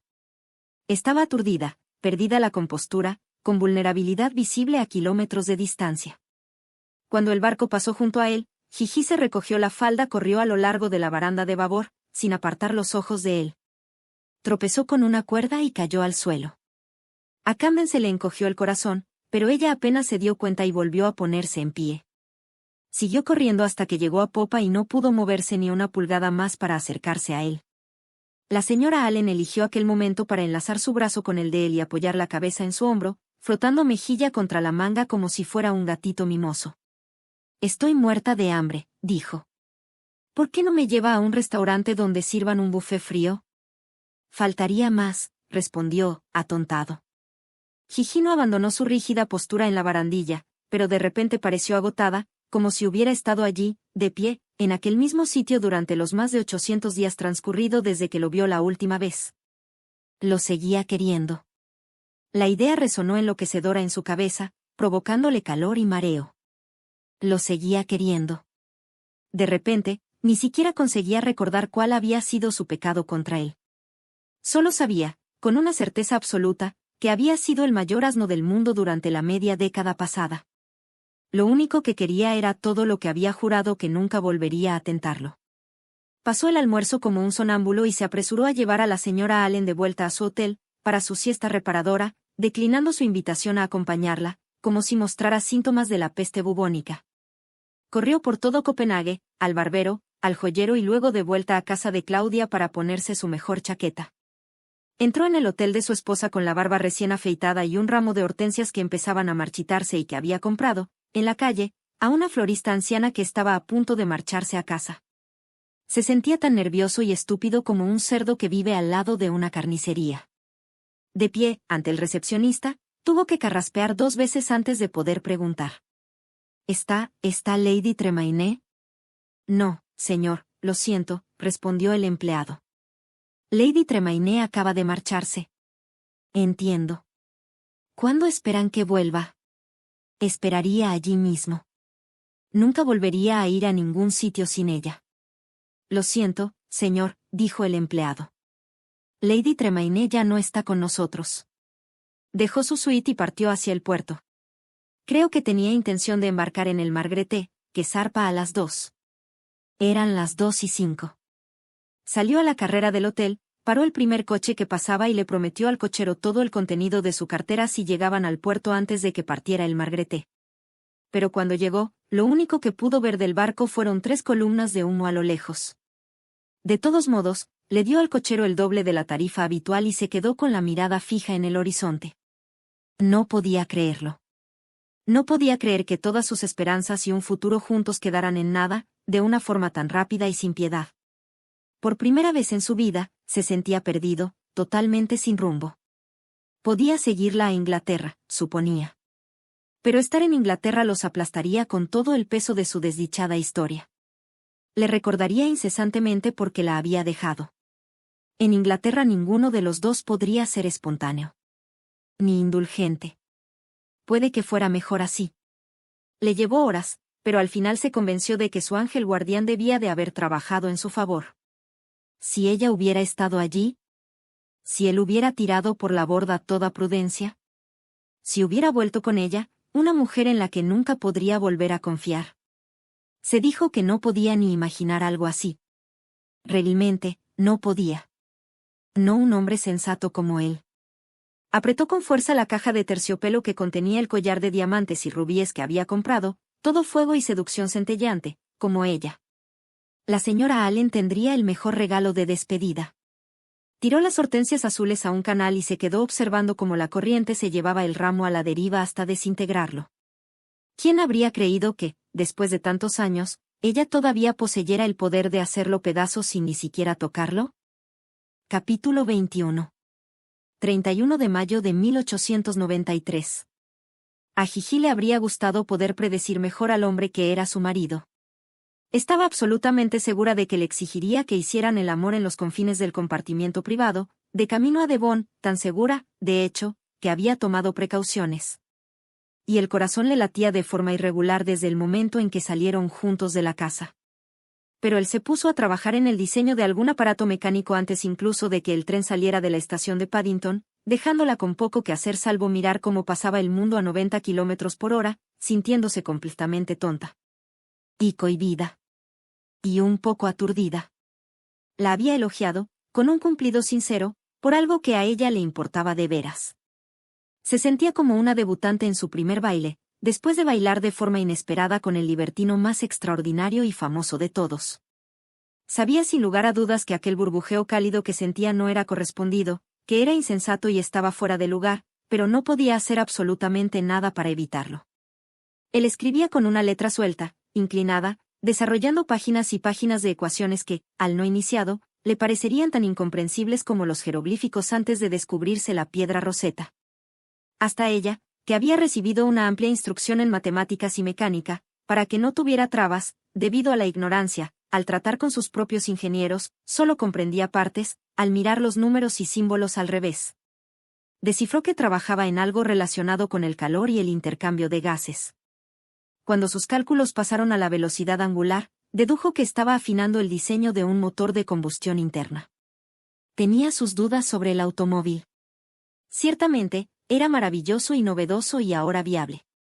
Pero, ¿quién, aparte de los más aventureros y más ricos, querría ser dueño de uno y conducirlo, cuando los carruajes eran mucho más sencillos y más cómodos en la ciudad y los trenes mucho más rápidos y más fiables para las largas distancias? Por lo menos, no era probable que los caballos se te murieran 3 veces mientras ibas de Londres a Brighton. Pero sentía la suficiente curiosidad como para haber hecho una visita a Air-Benz, en Mannheim, el verano anterior, y estaba a punto de negociar una licencia para construir motores Benz en su propia fábrica. El ábaco interno que había heredado de sus antepasados Rowland calculó rápidamente lo que se ahorraría si pudiera usar el diseño de Camden, si funcionaba. ¿Y si él fuera de verdad su marido? ¿Qué problema tienes con tu motor? No puede eliminar los gases de combustión lo bastante rápido cuando su velocidad de rotación excede las 100 revoluciones por minuto, respondió él, sin levantar la cabeza. Sin expresar ninguna sorpresa ante su conocimiento de temas fuera del alcance de la abrumadora mayoría de las mujeres, y de los hombres, a decir verdad. Pero también es cierto que lo sabía todo sobre el honorable señor Williams, que había sido el tutor de Gigi antes de convertirse en su amante. El vacío parcial creado por la salida de los gases de combustión atraía aire fresco y combustible al interior del cilindro. La expansión del gas creada por la ignición de la mezcla de aire y combustible alimentaba el motor, pero los gases residuales que no fueran expulsados reducirían su rendimiento. Habría que empezar el ciclo de expulsión en un punto anterior de la rotación del cigüeñal, dijo Gigi. Sacrificarías un poco de potencia, pero mejorarías el rendimiento. Correcto. El problema reside en determinar en qué punto exacto, ¿verdad? Preguntó. Sus ingenieros habían dado 1000 vueltas al voltaje del tercer raíl que habían diseñado para los nuevos trenes subterráneos de Londres. Siempre, respondió él. Se puede afinar el diseño hasta cierto punto. Lo he reducido a 2 posibilidades y he determinado el ángulo hasta 1 punto y 2 grados. Ahora mis ingenieros de Nueva York modificarán el motor y lo probarán. Qué bien que no tengas que ensuciarte las manos. Pero ensuciarse las manos es buena parte de la diversión. Siempre construyo mis propios diseños. Puedo construir cualquier cosa. La miró y sonrió. A Gigi se le paró el corazón. La verdad era que el sol brillaba con más fuerza cuando él sonreía. ¿Te gustaría ser la primera dama inglesa que baja con gran estruendo por Rotten Row en un coche sin caballos? Sonrió a su pesar. La chispeante calidez, mitad de euforia efervescente, mitad irresponsabilidad, se extendió sin freno por su interior. Sé que realmente puedes construir cualquier cosa. Conozco tu pequeño secreto. ¿Secreto? Repitió él, desconcertado. El vestido que Claudia llevó a su primer baile. Ah, eso, dijo, relajándose. No es mi secreto tanto como el suyo. Ella se sentía muy avergonzada, si no recuerdo mal, porque otras personas llevaran trajes hechos por Monsieur Ward, mientras que el suyo lo había improvisado su hermano. ¡Qué modesto! Cuando digo improvisado, quiero decir improvisado. No tenía ni idea de cómo fabricar la clase de escote que ella quería sin que se le cayera el corpiño. Así que desmonté uno de los polizones de malla metálica de mi madre y utilicé el alambre para sostener todo el escote. Claudia estuvo aterrada durante todo el baile pensando que el vestido la mataría o atravesaría el pecho de algún apuesto mozo. Me lo enseñó cuando vino a Inglaterra, en el año 90, dijo Gigi. No podía creerme que tú lo hubieras hecho hasta que me lo juró por la vida de sus hijos. Fue mi primera y única incursión en la alta costura, dijo irónico. Tenía 19 años y creía que no había nada que yo no pudiera hacer. Cuando Claudia llevaba horas llorando sin parar, porque no había un hueco en el presupuesto para comprar un vestido nuevo para su primer baile, pensé, no puede ser tan difícil. Después de todo, la costura es solo el aspecto más suave de la ingeniería y yo había cortado muchas velas para las maquetas de mis barcos. Claudia dijo que eras un mago. Los recuerdos de Claudia están teñidos de rosa. No supe qué era el pánico hasta que faltaban 2 días para el baile y todavía no había averiguado cómo 9 metros de falda podían reunirse y drapearse bajo el polizón. Toda la geometría no euclidiana del mundo no habría conseguido sacarme de aquel agujero. Gigi pensó en el vestido, envuelto amorosamente en capas de papel de seda, guardado en la antigua habitación de Claudia en 12 Pillars. Tengo el mejor hermano del mundo, le dijo aquel día, un recordatorio no demasiado sutil de que Gigi tendría que subirse a un transatlántico de inmediato. Al final lo conseguiste. También alambré la falda, dijo él. Los dos se echaron a reír. La comisura de los ojos se le arrugó con regocijo, unas arrugas de risa que ella no le había visto antes, arrugas debidas al sol y la sal marina, las huellas de un hombre en su mejor momento. Él dejó de reír y la miró. Tu risa es la misma de siempre, dijo. Solía pensar que eras sofisticada y que tenías mucho mundo, hasta que reías. Sigues riendo como una niña a la que hacen cosquillas, hipando y sin respiración. ¿Qué se podía decir ante algo así? Si él fuera otro, lo consideraría una declaración no necesariamente de amor, pero sí de mucho cariño. ¿Cómo podía interpretarlo viniendo de él? Camden cambió rápidamente de tema. Antes de que me olvide, nunca te he dado las gracias por meter a Christopher en vereda, ¿verdad? Christopher se había metido en algunos líos a lo largo de los años. Nada muy alarmante, ni hijos ilegítimos, ni deudas ruinosas ni amigos delincuentes, pero sus padres se preocupaban y se retorcían las manos. Después de San Camden y la muy sensata Claudia, sus excelencias no estaban preparados para vérselas con un vástago más temperamental. Así que Gigi había intervenido, librado a Christopher de situaciones que podían llegar a ser peligrosas, le había soltado unos severos sermones que sus excelencias eran demasiado blandos para darle y le había cortado sin piedad su asignación siempre que se lo merecía. No hay ninguna necesidad de agradecérmelo, respondió ella. Me encantó meterlo en vereda. Se quejaba de ti en sus cartas. Decía que eras tan dura como las gorgonas y el doble de mortal. ¿Qué tenías la intención de embarcarlo para Vladivostok y dejarlo en el puerto sin un penique? Que amenazabas con llevar a la ruina a cualquiera que se atreviera a prestarle dinero cuando tú le cortabas la asignación. Había tanto entusiasmo en su voz que la peligrosa calidez que la infectaba acabó convirtiéndose en una conflagración de imprudencia. ¿Me echaste de menos?, se oyó preguntar. De repente, el único sonido en el compartimiento fue el bajo rugido de los motores del tren y las ruedas de acero resonando contra las vías de acero, a 1,5 kilómetros por minuto. Miró por la ventana, sintiéndose tan estúpida como una estampida de lemmings. También él miraba por la ventana. Durante largo rato no dijo nada, hasta que ella casi se convenció de que los dos iban a fingir que su pregunta nunca había sido formulada. Pero entonces él respondió. Esa no fue nunca la cuestión, ¿verdad?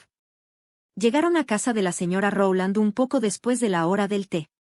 El tiempo en Londres era desapacible y húmedo, pero en esa parte de Devon brillaba un suave sol, aunque el suelo estaba empapado y la lluvia seguía goteando de las hojas de los árboles. Las rosas estaban en todo su esplendor. El cottage de la señora Rowland, con sus luminosas paredes blancas y las molduras de color vermellón, era todo encanto pastoral.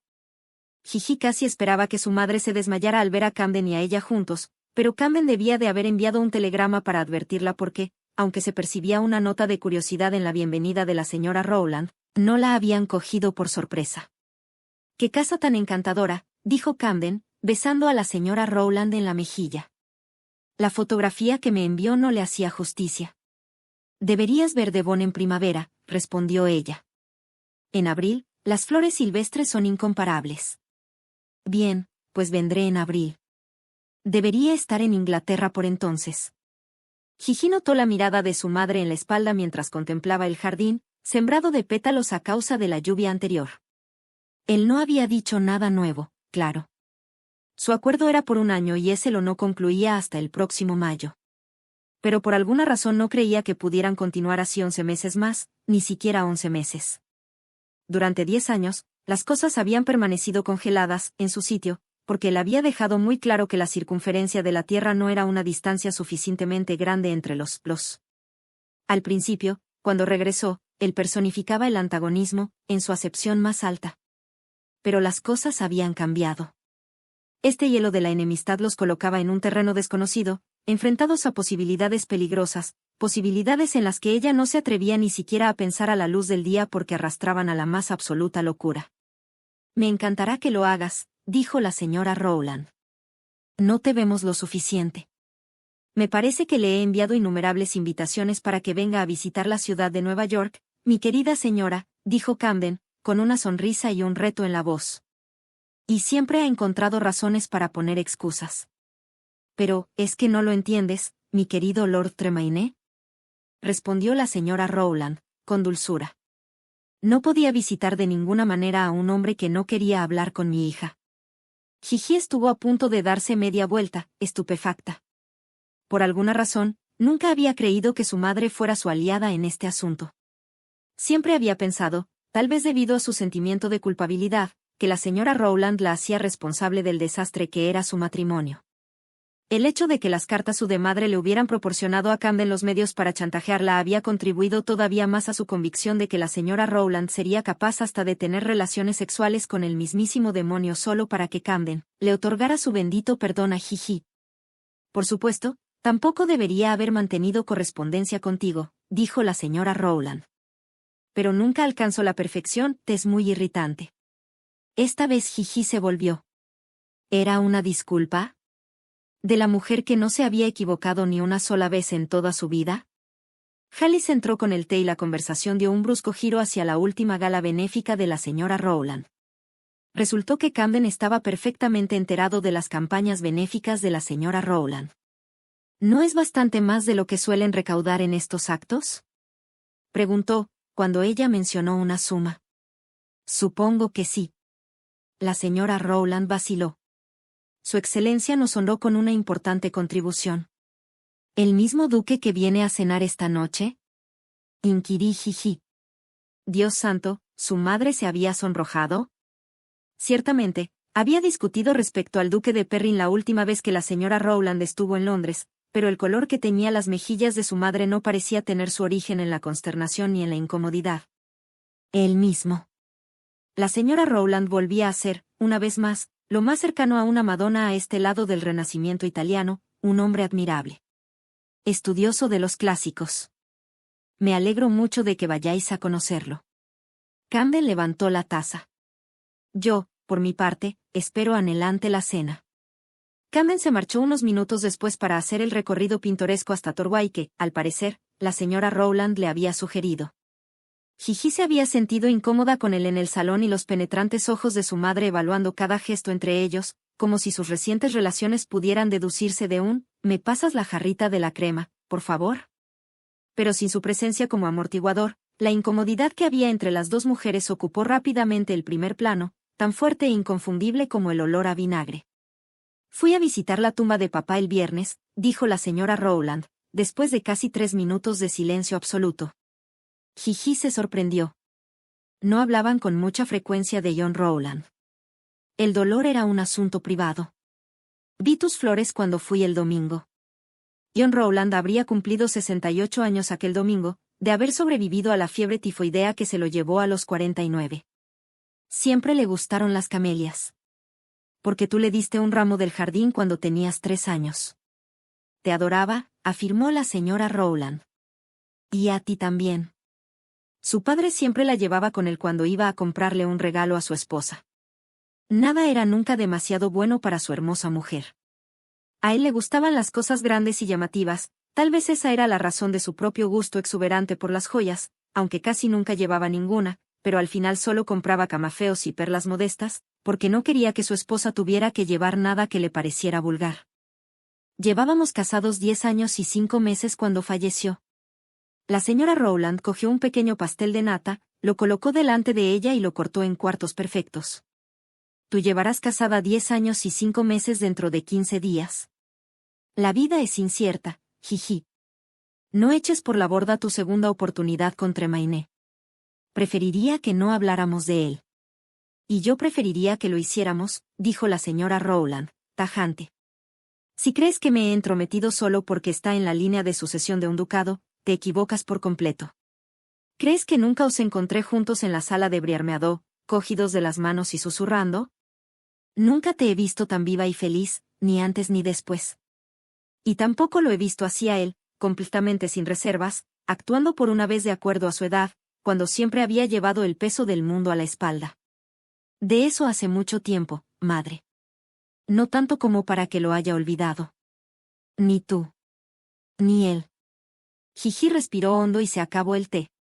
Ya estaba frío y demasiado dulce, porque la mano sin guante de Camden había rozado cuando le pasó el azucarero y durante un minuto no supo lo hacía. A ninguno de los dos nos hace ningún bien recordarlo. Lo amaba entonces, no lo negaré. Y es posible que él también me quisiera. Pero todo eso es cosa del pasado. Ya no me ama ni yo a él. Y si hay segundas oportunidades, nadie me ha ofrecido una a mí, y mucho menos Camden. ¿Es que no te das cuenta?, exclamó la señora Rowland exasperada, dejando la taza en la mesa con un incorrecto pial. Una gotita de líquido marrón saltó por encima del borde de la taza y dibujó una mancha circular asombrosamente perfecta en el mantel bordado que Jiji había comprado en su malhadada visita a Copenhague. Que esté aquí, en Inglaterra, que viva en tu casa, que sea cortés contigo, que te convenza para que vengas con él a verme, todo esto, ¿no significa nada para ti?